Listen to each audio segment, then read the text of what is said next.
Hello సలాం అలైకుం. Hello hi అండి, అందరికీ నమస్కారం, నమస్తే. నేను కోయట్లో ఉంటాను. నేను ఉండే మంతగా పేరు సబా సాలెము. నేను కోయట్ ఇంట్లో వచ్చి 1 సంవత్సరం 4 నెలలు అవుతుంది ఇంటికి వచ్చి పనిచేసేదానికి. ఈ ఇంట్లో నాకు ఎంత ఇబ్బంది ఉన్నా నేను నిదానంగా పని చేసుకుంటున్నాను, ఎందుకంటే వచ్చిన కోసం చేయాలి కదా అని. కానీ ఇప్పుడు మా ఆయన చనిపోయి పొద్దుకు 4 రోజులు అవుతుంది. నాకు ఇంటికి పోవాలంటే వీళ్ళు ఇంటికి పంపించడం లేదు. ముసిల్ది చూసే ఆమె చూసే మా కఫీల్ చూసి ఏమంటుందంటే, నువ్వు అబద్ధాలు చెప్తున్నావు, అబద్ధాలు చెప్తున్నావు, నీ మొగుడు చనిపోలేదు, నీకు పంపించము, ఏ దినార్లు డబ్బులు కట్టు నీకు పంపిస్తాం అంటున్నారు సార్ వీళ్ళు అందరూ. నాకు ఏదో చేసి నాకు ఎవరు లేరు ఇక్కడ, దిక్కైతే నేను అంటదాన్నిగా అన్నాను. నన్ను ఎవరు ఆదించుకునే వాళ్ళు ఎవరు లేరు ఇక్కడ, ఎవరికి చెప్పేదానికి కానీ నేను.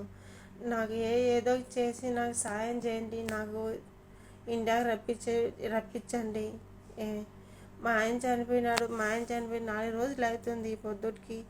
మా పిల్లలు ఇంటికాడ చాలా బాధపడి ఏడుస్తున్నారు పిల్లలు. నాకు ఎవరు లేరు ఇంట్లో, పెద్ద దిక్కు అనేది నేనే ఉండేది.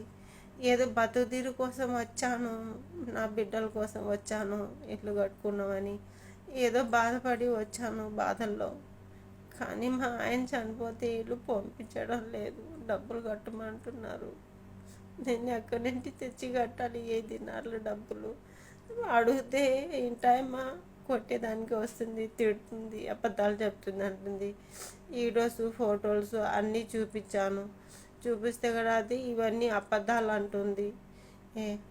మీరేదో చేసి ప్రభుత్వము నాకు ఏదో సాయం చేయండి, ఏదో సాయం చేసి నాకు ఇక్కడి నుంచి రప్పించేయండి, లేకుంటే నేను ఇక్కడే ఏదో చేసుకుంటాను. వీళ్ళు బాధ పెట్టిస్తున్నారు. ఫోన్ లాక్కుంటే దానికి వస్తారు, ఏమన్నా చెప్తే మాట్లాడనీరు. మీకు దండం పెడతాను, నాకు ఏదో చేసి నాకు ఇక్కడి నుంచి తీసుకోండి. నాకు ఇక్కడ ఎవరు లేరు, దిక్కైతే ఎవరు లేరు, నేను ఒంటరిదాన్ని ఇక్కడ. నాకు పంపించడం లేదు. మీ ఇంటికి పోవాలంటే మా ఆయన చనిపోయినాడు, ఇంటికాడ 4 రోజులు అవుతుంది. నన్ను ఎవరు పట్టించుకున్న వాళ్ళు లేరు ఇక్కడ. ఏం చేయాలి అర్థం కావట్లేదు నాకు. ఎవరికి చెప్పాలంటే కూడా కుదరలేదు.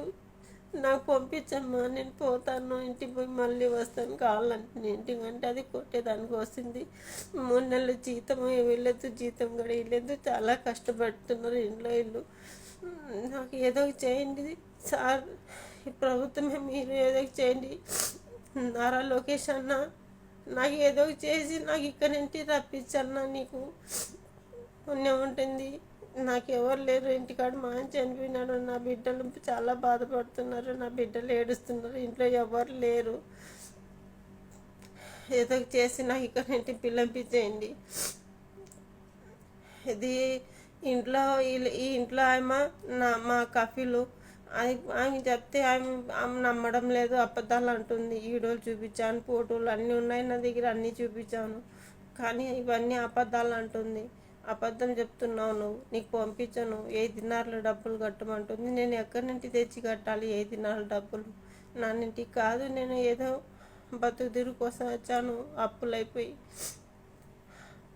ఏదో చేసి ప్లీజ్ నన్ను ఇక్కడి నుంచి కాపాడండి, ఎవరన్నా ఇక్కడి నుంచి నాకు ఇది చేయండి.